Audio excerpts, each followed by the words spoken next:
G'day, welcome back to another episode of TOGL. Well, we're starting off right where we finished last week. I'm down here, it's really frosty this morning. Yesterday I went out and I got 3 swarms in the one day. I received 2 phone calls first thing in the morning within 5 minutes of each other, both for swarms out at Devonport. I went out, collected the first one, I had Darren with me, and when I put in the address for the second one, it turned out it was 2 streets away. So I popped over there, captured the second one. Later that day, I got another phone call. We got some bees at Devonport if you'd like to come and get them. And you wouldn't believe it, it was 2 houses up from the second colony that I'd got in the morning. So what I did was I put them into the box, as will be explained through the video. Wait till the end of the day till it gets dark and then seal it up and bring it home. So last night I had to go and I got 3 swarms all in the car, all back. I need to get them into hives this morning. So I'm going to take the hives down, get them set up. I'm going to set them up right beside the other hive down there, which is the swarm that you're about to see us capturing. That was actually a different swarm that was 2 days earlier, and I didn't film them going into the hive, but I also didn't film all of the 3 being captured yesterday, but I will show you them getting put into these 3 hives. Anyway, sit back, relax, let's get on with getting these bees sorted out.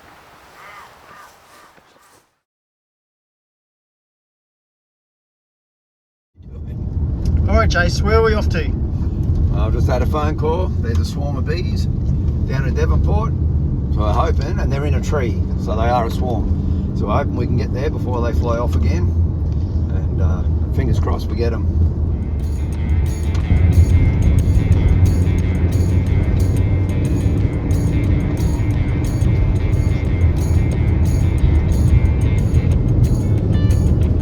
Just doing some low flying with Jason. He doesn't know what the brake is. Wouldn't know where that pedal is. No, this one doesn't come fitted. That's an aftermarket accessory, I think. And he's going for 0 G's too. He wants to get airborne.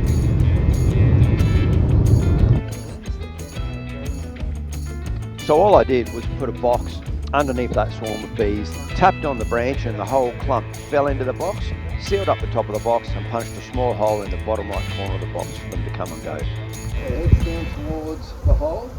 You've got their bums right up in the air and they're just fanning out a pheromone. And you can see them with their little bums up in the air fanning away. And that's basically putting out the pheromone going, yeah, we just got knocked to blazes. We need to regroup. Here's the queen, and they'll all send a message, here's the queen, so they can go back again. Because the same thing will happen out in the wildlife. They'll be up in the top of the tree and a wind will blow and they'll all fall down.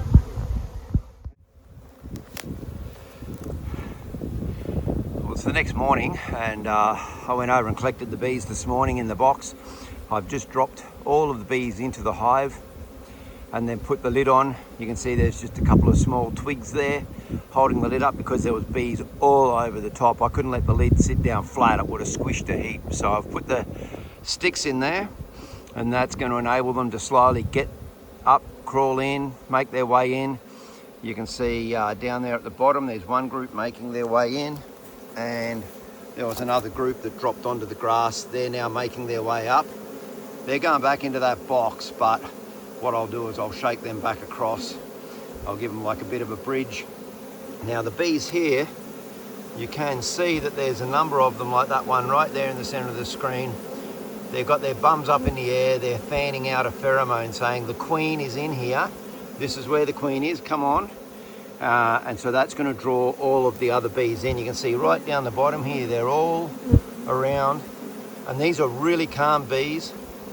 I'm in my bee suit, but the hand holding the phone is bare and they're not worrying about me in the slightest, which is really good. I'm just moving slowly. This looks like it's a really nice colony, so I'm hoping that these might end up becoming kind of like my premier colony. I might breed some queens out of them, but they're doing really good, really good.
Now, normally I wouldn't be keen to get the bees out in such icy conditions.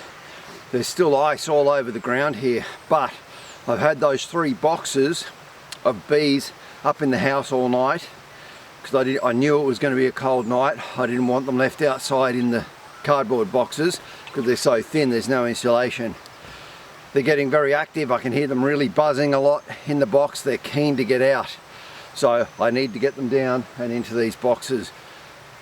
Ideally, these boxes would be out somewhere where it's getting that first morning sun, but those areas down in this area are also very windy and we don't want them getting knocked over by the wind. So I've got them just down here. It's more sheltered from the wind.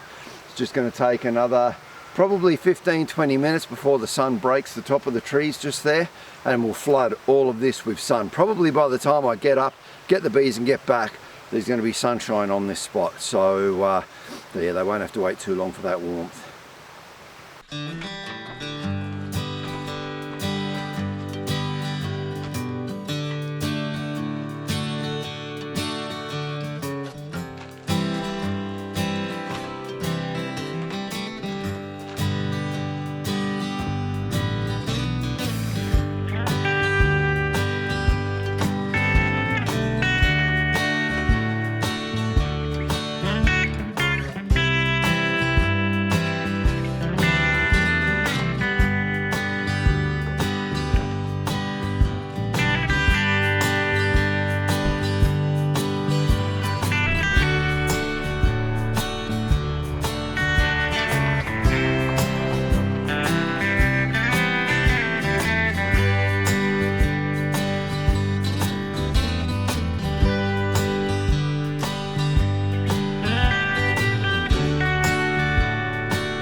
You can see there that little piece of honeycomb that they'd made on the lid.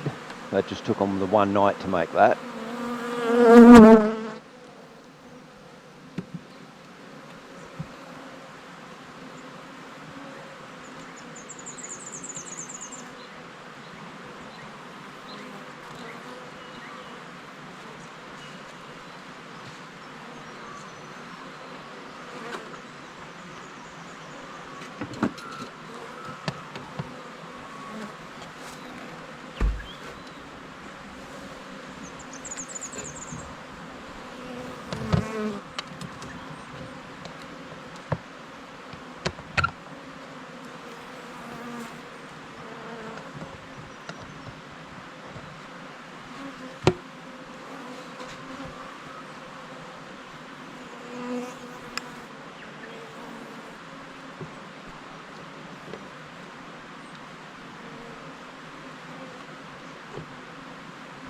Alright, so you can see just in one evening that small amount of bees managed to make that piece of honeycomb. Not bad going at all.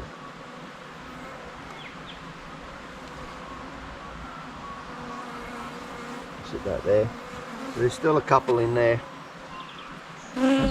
What I'll do, pop this up like that, and then just knock them out onto there. Sit that over there, out the way. Those ones will fly, but they'll get called into this hive.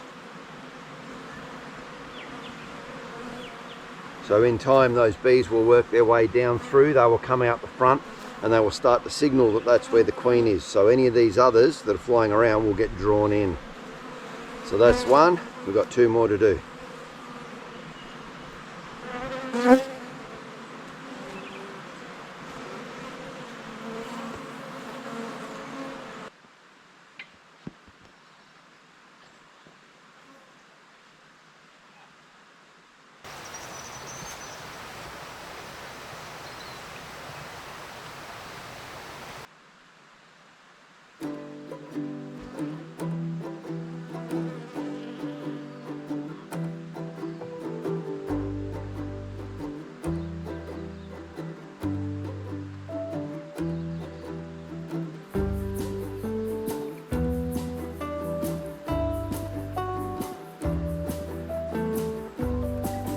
Now this swarm was hanging on a small brick garden wall with carnations growing in it, and I had to trim a couple of those carnations and drop them in. So that was just one of the carnations I pulled out.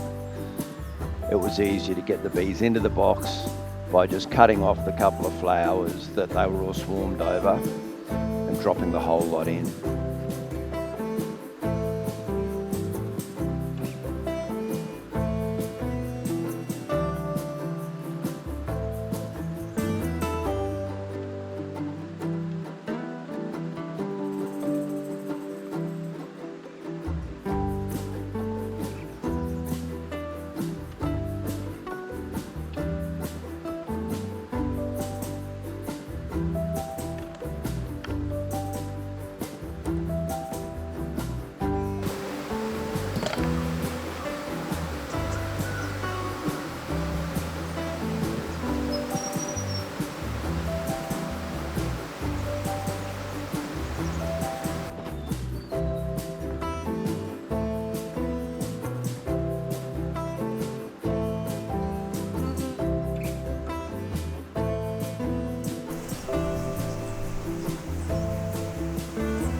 And now for the last one. Don't mind all those freeloaders on my back and the back of my head.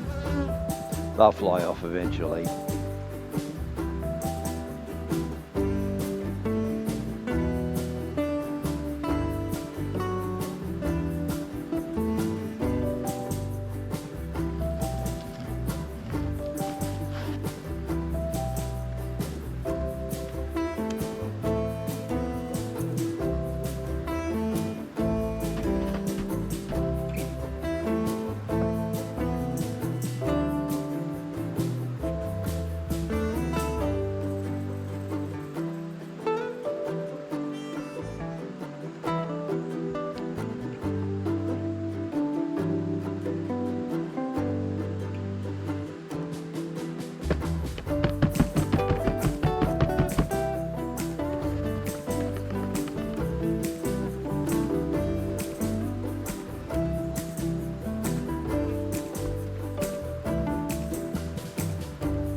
That's that.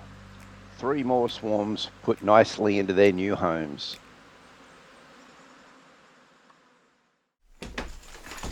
Alright, today we're down in the shed and Darren is going to help me set up my reloading press, because Darren taught me all about how to reload when I was living up in Canberra, and I've bought all the gear now, and now that he's down here, perfect opportunity to get this all set up and get a refresher on it. So I've spent all the money, we've got all the gear, we're using this table just temporarily to kind of size up how big we want to make our bench, and then I've got a couple of nice slabs of myrtle that we're going to make a nice bench out of along this wall here where we've got the sunlight coming through. And we're going to get set up. So over the next few hours we'll set all this up and we'll show you bits and pieces. Instructions. Yes. Don't be a boy. If you're doing something like this, read these first. You get it done right the first time. For those who understand it, RTFM. If you think you know the answer, put it in the comments below. Loose, you gotta go the right way. Yeah.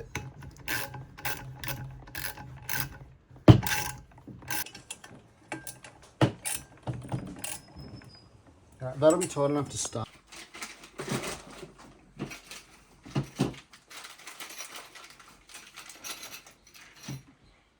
So we settled on this is going to be the slab that we're going to use for making the bench top. Got this lovely live edge on it. It should look really good when it's all cleaned up. Now when it was when I ran it through the timber mill, there was a bit of a flat edge on the back. I just need to neaten that up and then everything will get marked square off it.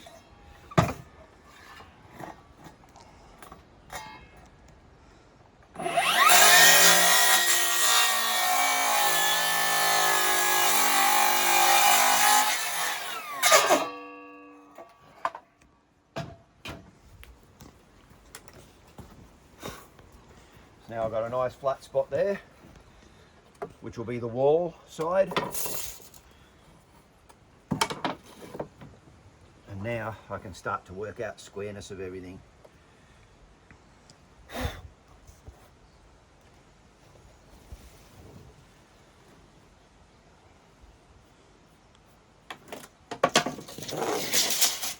So by putting those two marks and they're measuring down, I'll come down 280.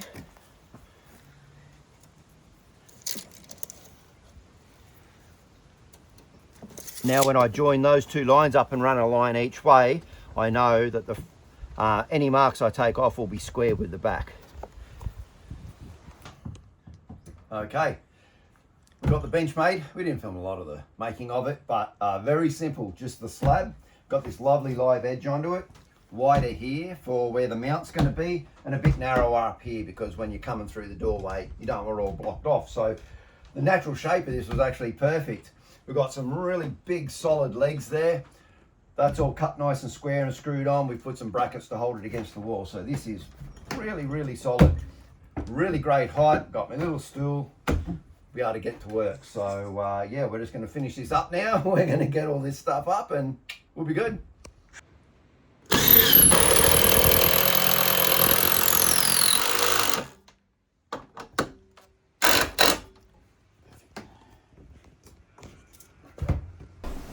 And so what were we putting in there again? These are your projectiles. Projectiles in there, yeah. Because I put them on by hand, eh? Yeah. Yeah.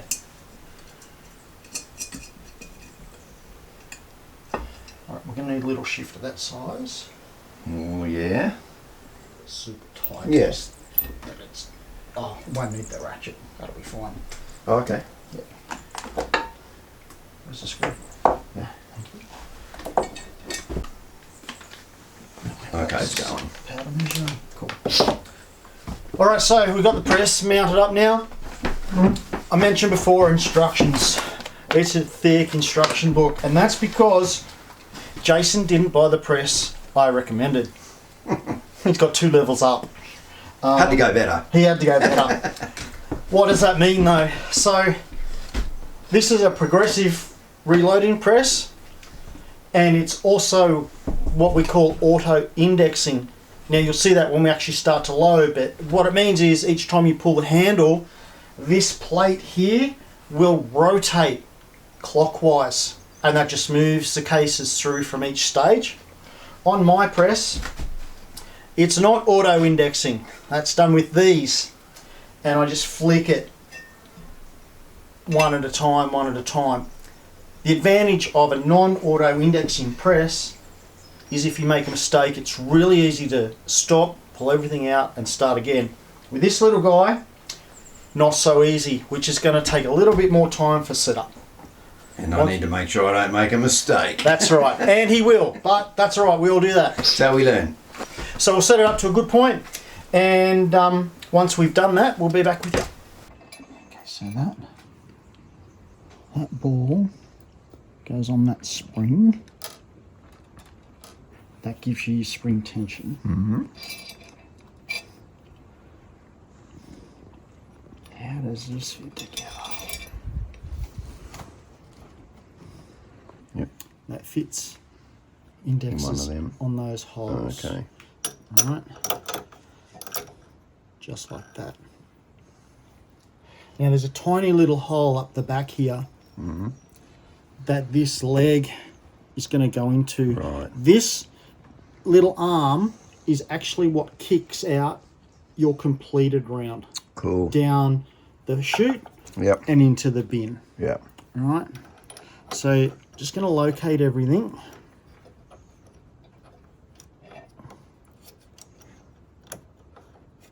You can see it sticking down. Oh yeah, I can see that hole there. Yep, that's it. It's over it now.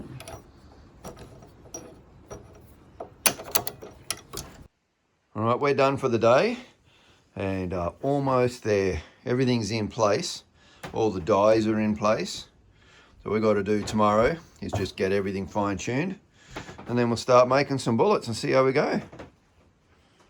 I'm glad Darren was here because, man, I could not have done that myself. I'm glad I don't have one of them. Alrighty.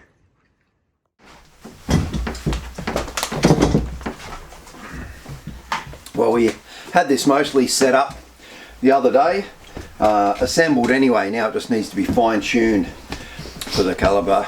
Make sure that everything is precise. It has to be down to like the tenths of a millimetre for the length, you know, right down to, you know, 1/100th of a gram for the powder. Everything has to be... Not 100 grams. They don't understand what grain is, so... Grains are smaller than grams. That's right. Grams in this is bad. Yes. So that's why it's like 1/100th of a gram is X number of grains. So yes. I'll get him talking grains eventually. It's very precise.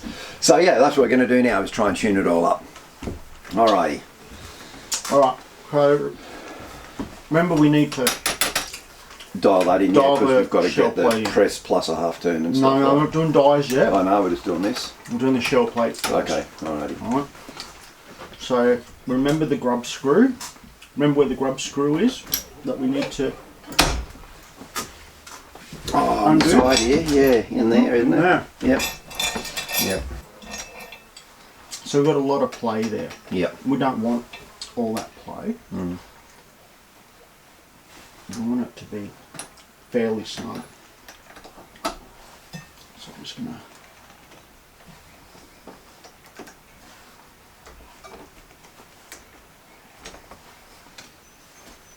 Now this is where a manually indexing press is good, because I can just move it with my hand. Oh yeah.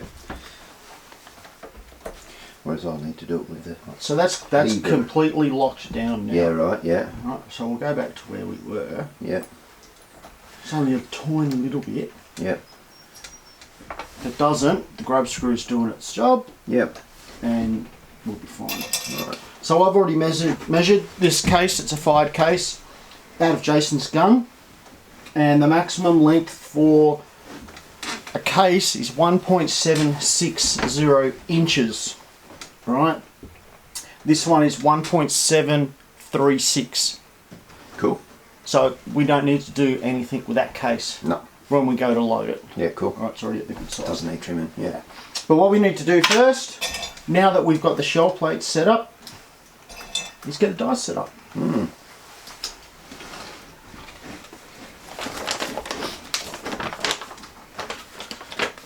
So in your die kit, you get instructions. Once again, Jace, read the instructions. Yep. So first we're going to do the full length sizing die. Yep. The instructions are screw the die in until it touches the shell holder. So I'm going to move that. Won't be lighter. No, I've got to move the locker in. Right there, that's touching there, I can feel it.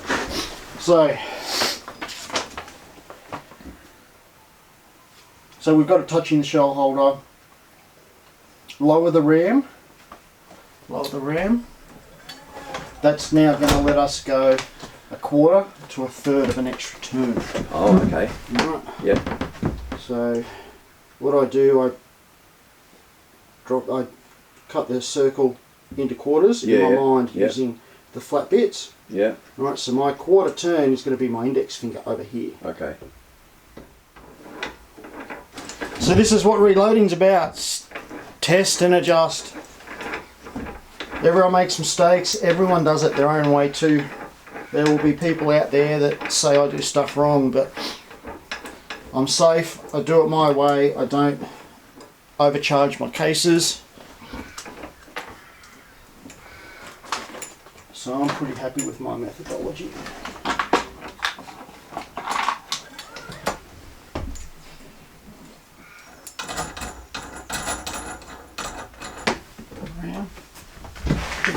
Yep.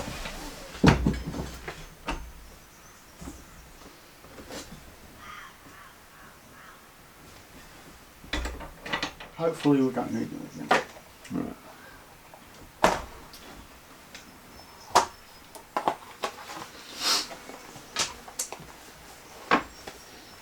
Lube pad.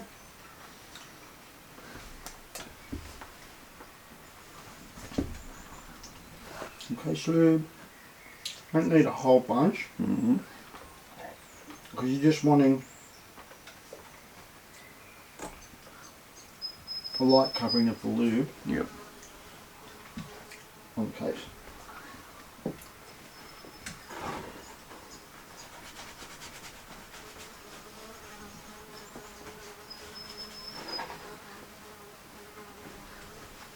That's it. That's all you need. Just forward and back. Just That's it. forward and back. Right. Right. Yep. So slid in. Yep. Yep. Right. And then resized. And that was the old primer getting pushed out. Yep. Yeah. That's where the new primer will go in. Alright, so that neck, that shoulder looks really good actually. Yeah. That's where you'll crush this top part. If it's bad. If Yeah. it's bad. Yeah, right. Yeah. So we're not actually going to drop powder. Yep. Because we haven't got a primer in there. That's right, We've just spat it out. Yeah. So we're going to skip this station for the moment. Yeah. Alright, so we've now just resized the case. Dead primer has come out. Focus.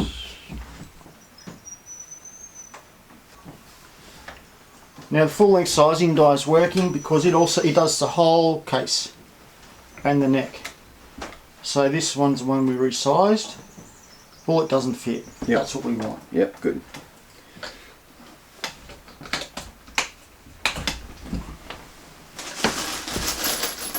On a fired case that hasn't been through the sizer,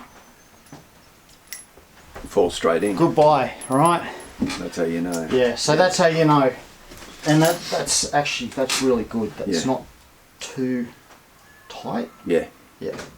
We might get away without a crimp. Yeah, right. We cool. might. Yeah. We'll see. Alright, so station 2 is our bullet seating. Now what I've done is I've lifted the actual seating part of the die all the way out. Oh, yeah. Now I'm just going to hold the projectile there. Yep. I want you to lower the ram slowly. Or, lower the handle. Yeah. Raise the ram. Yep. That's it. Okay, keep going, keep going, keep going. Right, I've now let go. Yeah. All the way up. No resistance, Yep. right? Just hold it there. So I'm going to screw this adjusted down till Yep. it touches. Yep. And then a little bit more. Right. Okay. Yep. So that's pushed it in just a little. Just a little Yep. bit. Yep. Let it out. Handle up. And you can see that it's just got it in. That's what I wanted. Yep. And this is where we need to measure. This is where we use the calipers. Yep.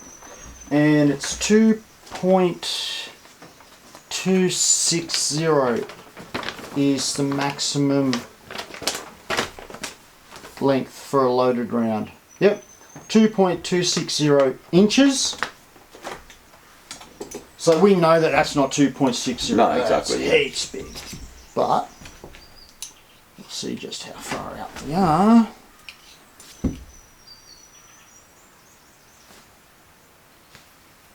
$20,000 out. Right. Okay. Give that a honking big turn. Yep. Okay, Jace.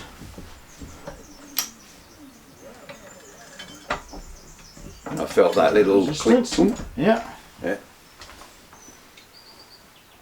Heaps. We're going to be able to go heaps more. That's 2.3. We need to get down to 2.2. Okay, yeah. Alright. Alright, so we went down, I went up, got the rifle. Now we can test. So bolt open. Chuck that in there. Right, so what you're going to do is push the bolt forward, but you're going to go slow. Yeah. You want to be feeling if the projectile engages the lands. And can you... That's perfect. Yeah. Can I have a... Felt a little gritty as it went in. Like it wasn't smooth, That's but what she said. it went in. Yeah, how dirty's your rifle? Oh, well, yeah. Yeah, it's a farm rifle. Gets lots of use. That's alright though. Yeah. Right, so this is clear too, by the way. Obviously we've checked that. And it's an empty round. There's no powder in it. There's not even a primer in it.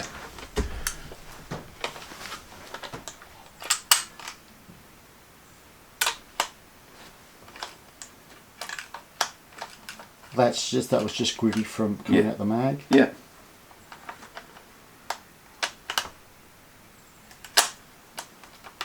I think we're on a winner. Cool. Yeah. Alright, so the press has done its job. The round has done its job because we're able to, one, load the magazine. I'll give that back to you, Jason. Thank you, mate. So that's the other factor in just how far out you can seat a projectile is the round has got to fit in your mag, and you've got a good bit of space there. Yeah, exactly. You could actually go a little bit longer if you wanted to. Yeah. Alright. I'm pretty happy with that. 2. Yeah.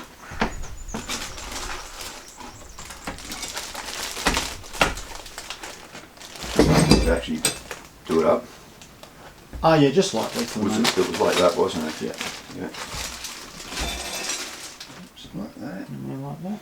And then it went. Oh yeah. So that pin just goes through. Yeah. Just a little clip pin, yeah. Yeah. Yeah. And you pick them up from the yellow end. Remembering that you pick them up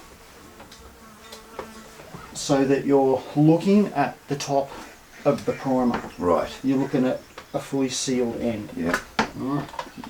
Righto, so we're going to pick up the primers using the yellow end of the primer pickup tube. We've got our stop pin in there to stop the primers falling out, and make sure you always pick them up with the back of the primer facing you. You don't want to be seeing the inside of the primer.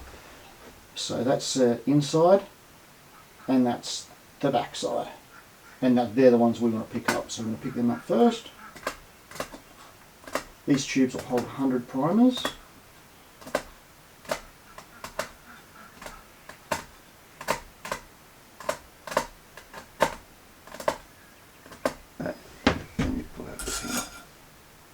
Oh, okay. Okay. So that's just the loader, that doesn't go in. Yeah. Right, cool. And then that goes in. Sweet.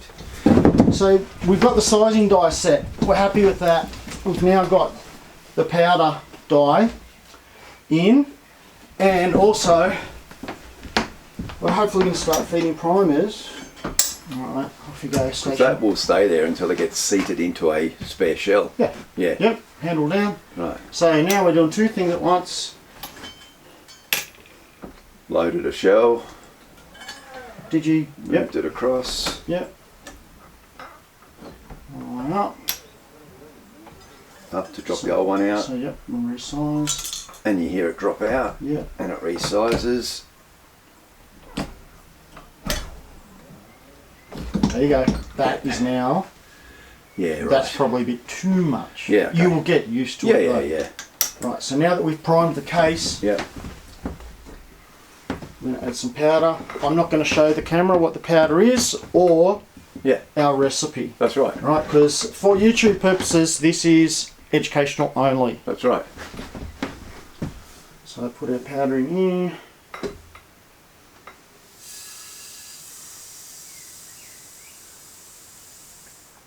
That'll do.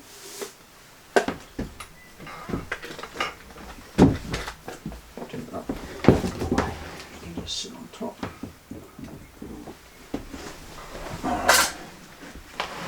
So I guess we do a load, pour it out and measure it, do we? And then adjust up or down. Oh. Yeah, cool. Wonderful. Alright, there we go. And there's the tray.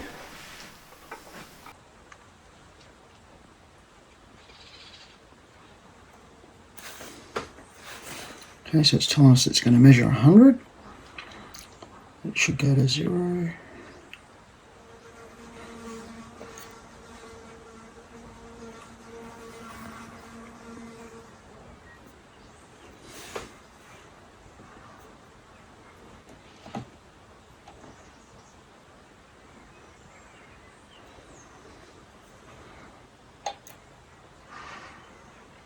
Maybe we should read the manual. Yeah, let's do what Darren said. Read the manual.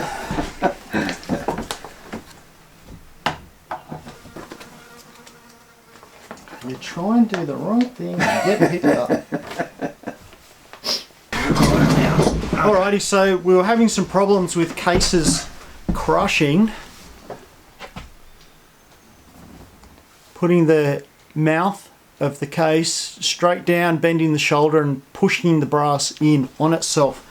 Shouldn't look like that. It should look just like that.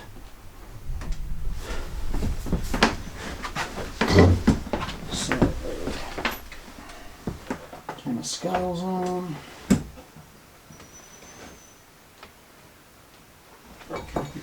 Yep. Thank you.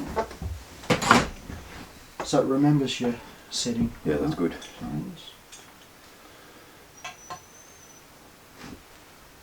Zero that.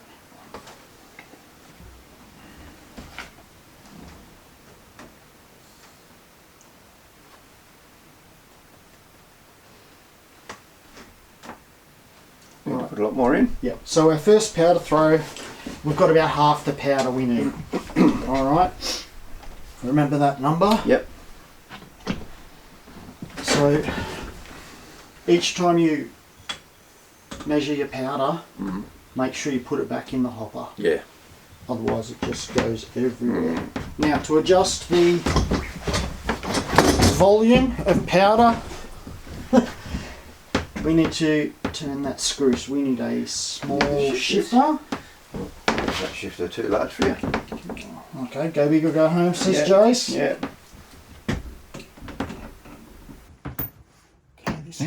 Okay, so now we're just going to do a measurement. Shell goes in, gets pushed up in, powder drops out of the canister, and then we do a quick measure.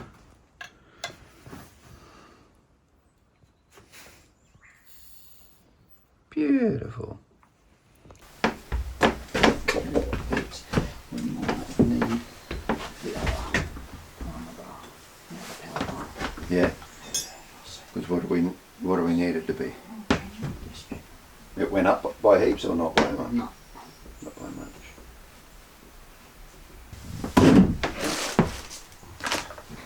Off you go, mate. Alright, let's see how we go.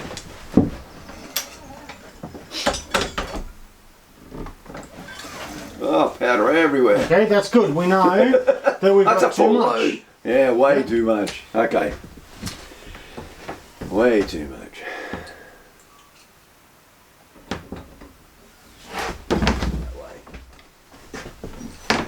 before you make an adjustment, let's do another one. I just want to see whether it's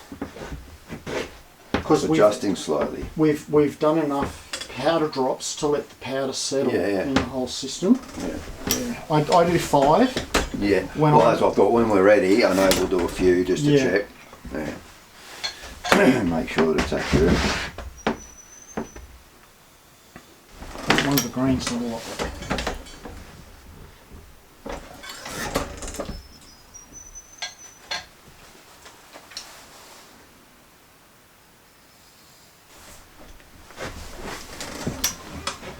I'm so glad we figured out what those bits were for. Yeah.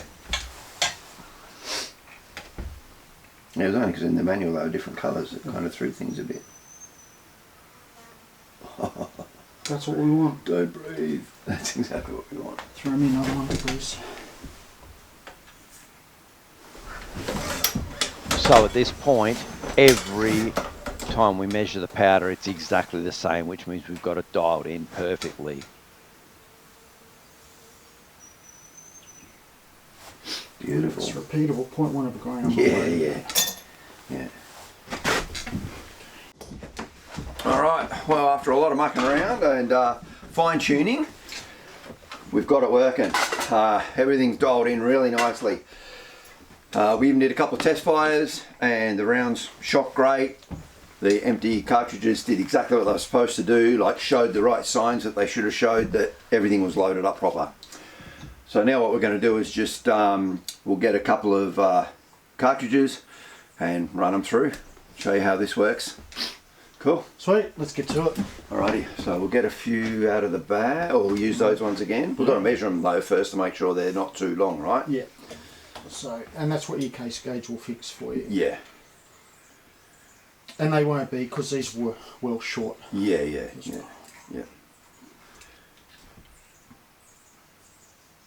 So, we're at 1752. Yeah. And our maximum case length is 1760 inches. So we're well under. Well under. Cool. So if we get maybe 8 cases and we'll load them into the tube here. What do And you mean 8? 2, 3.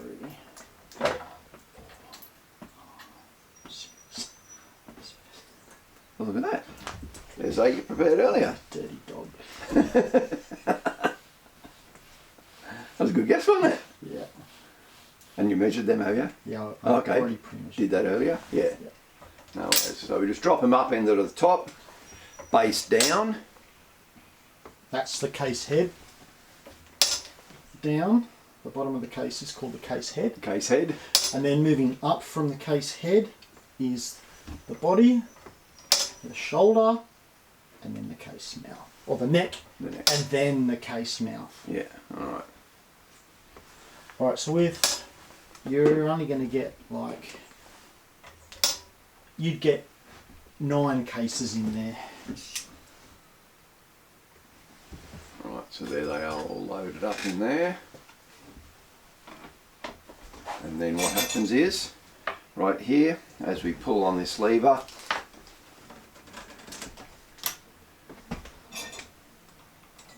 like that, bang, one dropped out,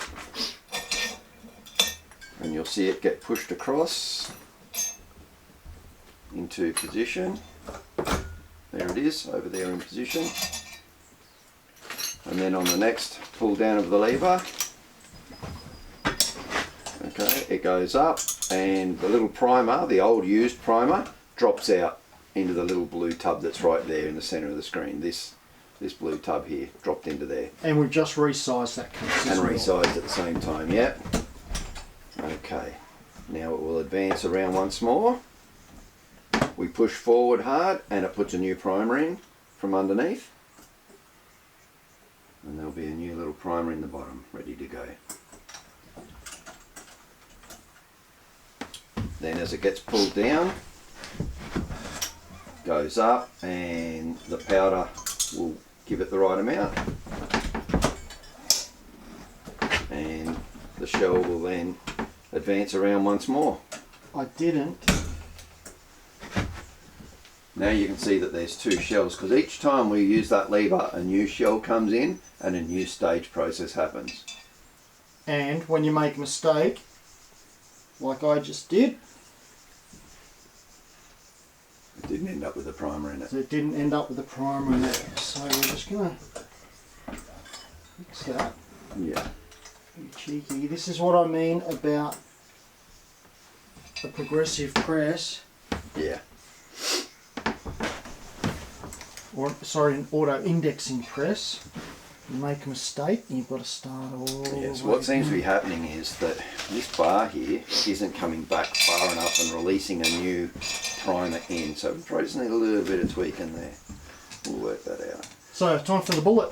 Yep, so the projectile. bullet, that's the one thing that gets put in manually with your hand. So if someone holds that in there, it would be me.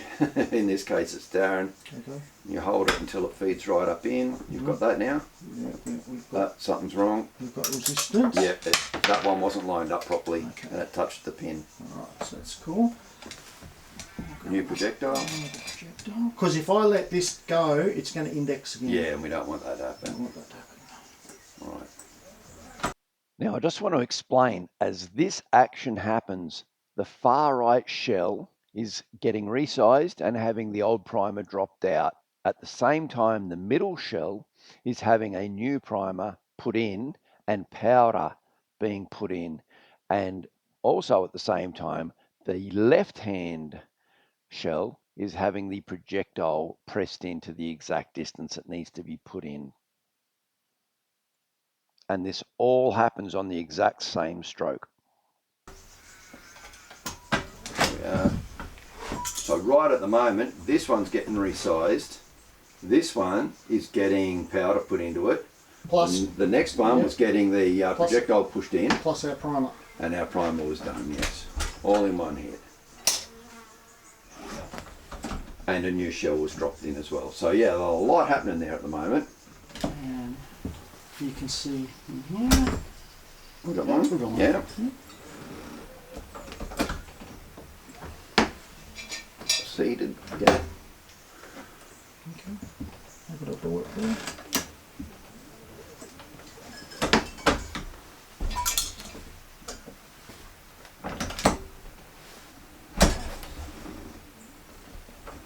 Sometimes it can just be as little as moving that arm, Yeah.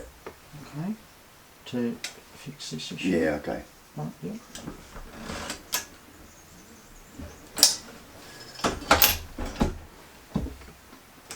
It'll take a little while for things to settle. Yeah. There you Is go. there a primer on that faceplate? There's not, is there? No. Okay. That's right, Just we so, haven't just got so a I know. face. Yeah. Just so I know. Yeah.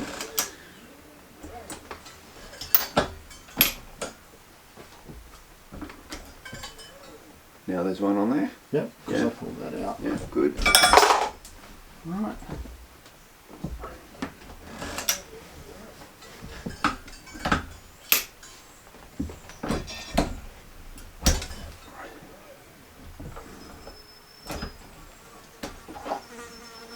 That should be primed now. Yeah. You'll hear a stick. You'll feel it stick, Yeah. and you'll hear it when it releases. Yes. Okay.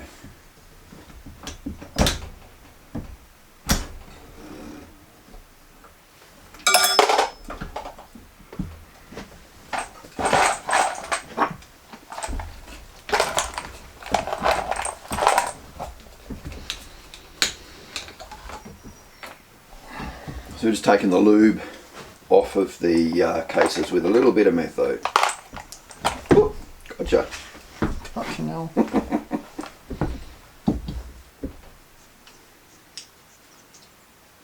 And we do that so that it doesn't gunk up in the rifle.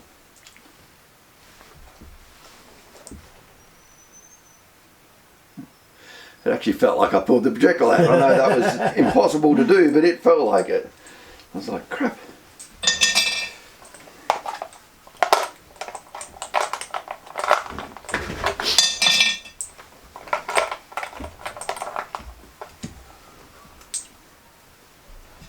So there we have it, ammunition production in action, which is fantastic.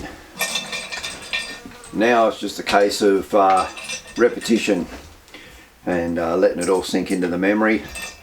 and doing it regularly as well. So I think I'll probably do like 10-20 rounds a day, every day over the next several weeks, just getting it to all bed into my memory. Make sure it's all going good. And check it and see how this system beds in as well, as it wears in. Yeah. So what's the next thing you need to do? Go and shoot something. Re-zero the rifle. Yes. Brand new ammo. Exactly. Yep. Yeah. Exactly. Well, that's a wrap, guys and girls. That was a very long video, I know. It was a very complex video to put together. Lots and lots of different angles, different bits of film that I had to go through, because I pretty much recorded the entire process of the 2 days of getting this put together, and I did that so that I've got it as a reference, all the raw footage, to go back over at any time I need. Darren's not here, so I can go back and just review the footage. So I know for some people they'll probably find that boring, this stuff. Some people might find the bees boring, you know, and then others will find it very interesting. So that's what happens when you have a multi-variety, multi-topic channel, I guess, is that just treat it like a smorgasbord, you know. Everything's laid out, take away from it the bits that you want, ignore the stuff that you don't like. Easy. So yeah, I hope you enjoyed that one. Obviously 2 days to set this up. I left a lot out. So I want to say a huge thanks to Darren for his help in getting this set up.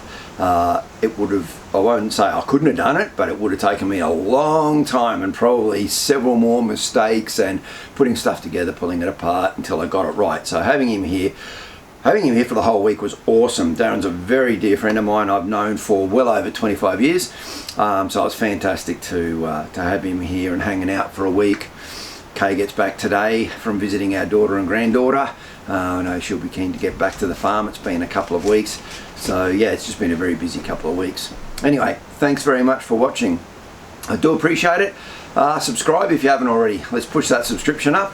Get this out to more and more people that might be interested in this sort of thing. So again, thanks very much for watching. Until next Friday, stay safe, take care, have a great weekend. Cheers!